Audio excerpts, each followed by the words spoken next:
What's good? It's your boy Fanon. Welcome back to the channel, subscribers. If you're not subscribed to the channel, please do so and attend the live streams and get so that you can get the notifications for the videos that we drop. The way to get that is hit the bell to subscribe and hit the bell icon. Also, thank you very much to everybody that supports the channel on Super Chat, Venmo, Patreon. Every bit helps, so really do appreciate you guys for supporting the channel. And this conversation is going to be about Errol Spence Jr. and the viewership numbers came out for him. Very solid performance, significantly higher than what I thought was going to happen. And for me, and here I'm going to steal a little bit of the analysis that was provided by another great channel that you should definitely subscribe to out of Dallas, Texas, Black Fight Fan TV, who was saying that this bout between Errol Spence Jr. and Carlos Ocampo was going to say big things about Errol Spence Jr. And the rationale was, and I agree with this rationale, is that this is going to be about where two things happen. One is that he's at home. So you're going to see what his fan base is, because everybody that shows up to the actual fight is his fan base. He's fighting in Dallas. He's defending his title in Dallas for the first time, in the Dallas area. I'm sure it's Frisco, Texas, but the Dallas area, he's doing that for the first time. And he's also really on the Showtime card, the only major boxer on the card. So Errol Spence Jr. had to carry the show. His popularity had to carry the show on as far as ticket sales in Dallas and as far as viewership on Showtime. And having to carry the whole show by himself would show you what his potential is and where he is as far as fan support, and also what he brings to the table when it comes to setting up a matchup with another major fighter. And with this, the two numbers, great job. He has to be happy with this. Showtime has to be happy with this. It's good. Very, very good. The specific numbers, and I'll go through the numbers with you, are welterweight world titleist Errol Spence Jr. second defense, a first-round knockout of mandatory challenger Carlos Ocampo in a homecoming bout Saturday night at the Ford Center in Frisco, Texas, was quick, but it averaged 683,000 viewers for the Showtime's live broadcast. According to Nielsen Media Research, the audience peaked at 726,000 for the 3-minute bout. That's the third biggest average audience and peak audience for a fight on Showtime so far this year, behind Deontay Wilder, Luis Ortiz, and Adrian Bronner, Jesse Vargas. Now, just to let you know where he was last bout, right? That's the viewership numbers. As far as what happened, as far as the ticket sales, it was a sellout. That was announced after the bout by Showtime. They confirmed that they sold all the tickets for that event. It was over 12,000 people. So every seat that could be sold was sold. It was capacity. It was filled to capacity. Now, these numbers are good for several reasons. First, it's an increase from his last bout, where he had Peterson. He was fighting a known fighter in New York City for his first title defense. That was against Spence. That was Spence versus Lamont Peterson. That bout averaged 637,000 and peaked at 695,000. So the peak was roughly 30,000 higher, and the average for the fight was 50,000 higher. However, this is where I say you got to look at the facts here. The average was 630,000. The peak was 726,000. That tells you people were starting to watch that show, because the fight, it jumped up almost 40,000 people in 3 minutes. That was 40,000 people. in 3 minutes. Or went from excuse me, let me say this again, because the last fight was Danny Romaine. That peaked at 547,000. It averaged 478,000. So just between the last fight, the average of the last fight and when Errol Spence came on, the peak jumped up over almost 200,000 and the average jumped up over 200,000. And the fight was only 3 minutes, which means people were turning on their TVs, but that fight was over before that peak could get real high. I would have been very interested to see what would have happened if that bout would have went 3-4 rounds, what those numbers would have been. If people didn't tune all the way in until, say, the middle of the second round or the third round, because you got a lot of people, coming in late. But regardless, the numbers increased. So I like the fact that it was so high in such a short amount of time. And secondly, I like the increase over Lamont Peterson and the fact that he carried the entire show.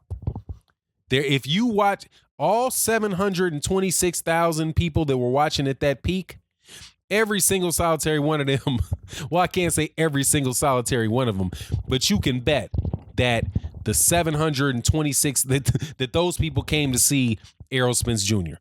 I think that it's safe to assume that the 726,000 people that showed up on Showtime, a subscription network, showed up to watch, turn that TV on to watch Errol Spence Jr.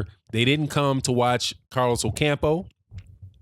They did not come to watch Danny Roman and Moise Flores, and they did not come to see Adrian Granados or Javier Fortuna. You couldn't say that necessarily about Errol Spence and Lamont Peterson, because Lamont Peterson has a nice fan base out east in the DC, the Maryland area. And I can tell you, I can attest to that because I'm a fan of Lamont Peterson. And I'm going to watch every Lamont Peterson bout that Lamont Peterson fights in, whether it's Errol Spence Jr. or whoever it is. The next time he fights, I'm going to watch that.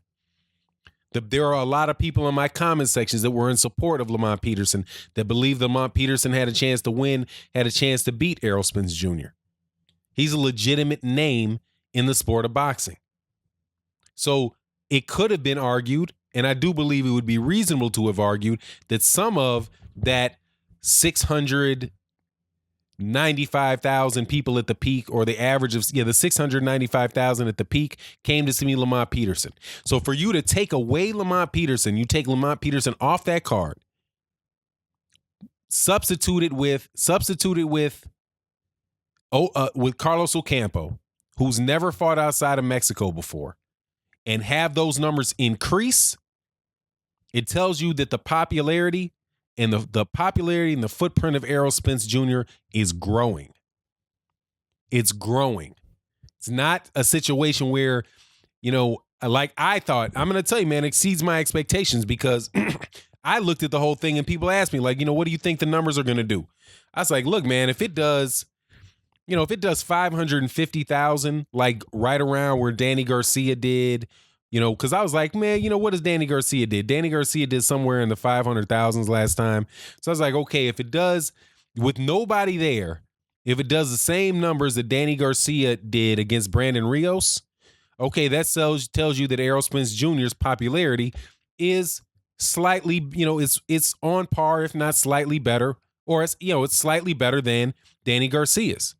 That was my rationale. I compared, and I'm on record. You can go to the live streams where people ask me this question. I thought that it was, as long as he did like 550,000, somewhere close to 600,000 on average, or peaked somewhere around 650, that was going to be, that would be really, really good numbers, considering he was fighting Carlos Ocampo. So to have these numbers come so much higher than that, it tells you that he is the man at 147 pounds, beyond Keith Thurman. We don't even know we don't really know Keith Thurman's numbers at this point in time. The last couple bouts that happened with Keith Thurman, I think the last one they fought was on that might have been on either CBS or NBC, but major television. That was because I'm pretty sure the last time he got in the ring, he got in the ring with Danny Garcia, and that was on CBS, CBS or NBC, and that did slightly lower numbers than Errol Spence Jr. versus when Errol Spence Jr. was on a major network for free, and I think that was against Leonard Bundu. That did slightly less than Errol Spence did on Leonard Bundu. So I think what we see in these numbers, the way that I look at these numbers, I think we see that the star of the welterweight division is Errol Spence Jr. I'm not going to say he's the biggest name in boxing. I'm not going to say that he's, the biggest American name. Because if you look at the numbers about, the viewership numbers, the biggest American boxer is probably Deontay Wilder. On Showtime, he's the guy that does over 1 million. And which is something that, that's a whole nother conversation, by itself. And I'll just dip into it for a second, man. That's one of the new excuses for Eddie Hearn is that, now he's saying Deontay Wilder is the biggest fight of Anthony Joshua's life, and he's not going to let him fight with an 8-week training camp. And, these dudes are just really feeling the pressure over that Anthony Joshua Deontay Wilder fight. And I'm sworn to my subscribers to make a mention of that nonsense, no matter what subject I'm talking about, because I think it's the biggest blemish on boxing right now that the bellwether, the number one division in boxing has a situation where a promoter is holding up the show for his own reason. I don't know what Anthony Joshua will talk enough. I want to give Anthony Joshua a little bit more credit, and just assume that he just doesn't have the ability to make decisions. But anyway, I'm not saying that Errol Spence Jr. at this point in time is at that level. And I'm not even saying that he's at the level of fanfare that Canelo Alvarez has. However, at the way that he's projecting, and if he gets some major wins, over a Danny Garcia. He gets some major wins over Keith Thurman. He gets in the ring with Terrence Crawford, period. Now you are starting to talk about a guy that's definitely a pay-per-view fighter. This guy is on his way. This guy has a trajectory where you can see stardom or superstardom from Errol Spence. Errol Spence Jr. he's in Dallas, number one, which I believe is the fourth biggest city in the United States. And first time he showed up, he sold out the Ford Center in Frisco. You get him in there, if he can be in this type of situation where he can fight Danny Garcia there, right? Or he can fight Mikey Garcia there, or he gets Terrence Crawford there, then you might be talking about him selling out, where the Cowboys actually selling out where the Dallas Cowboys actually play. So this is exciting, man. And I think this is a really good thing for boxing. I always say this, there's two divisions. The two major divisions in boxing are the heavyweight division and the welterweight division. I think that's true historically, and I think that's true presently. And boxing is always doing well when one or the other of those weight classes are excelling. And at this point in time, we have an opportunity. There's a potential that both divisions and the welterweight division can have have several marquee names, several bouts that people are very interested in to see, and provided that you can have promoters get together, make these bouts happen in order to provide the best product for the boxing consumer and the best pay for the people that really are the main product, right? The product and the consumer. The product is the boxer, the consumer is the fan. Man, boxing can take big steps forward, man. The biggest problem with all of this stuff, though, is the middleman. The biggest problem with this is the middleman. And I did a video about this earlier. This now, I think another really good benefit of Errol Spence Jr.'s numbers being very good is that now as far as the PBC side of it, and I'm going to use this corny phrase, and I'm going to put it as a corny phrase, right? He is the A side. If he's in a negotiation with a bout against Keith Thurman against Danny Garcia against Sean Porter. Everybody on the PBC side, they know where they have to go to make their biggest mark. And that is Errol Spence Jr.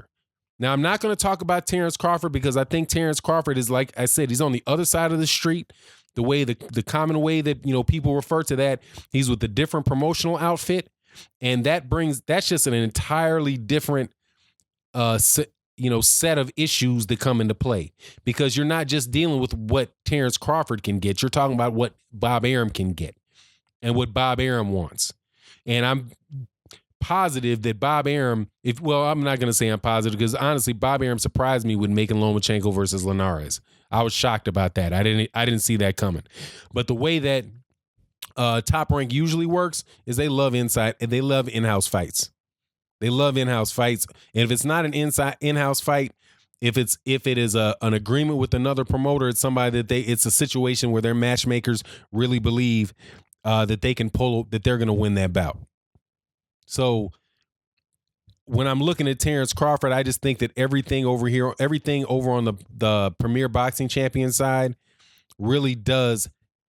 it's really necessary that all settles out. But the fact that Errol Spence Jr.'s numbers are better than everybody else's, and his momentum is better than everybody else's, every other welterweight, because I don't believe it's better than Deontay Wilder's.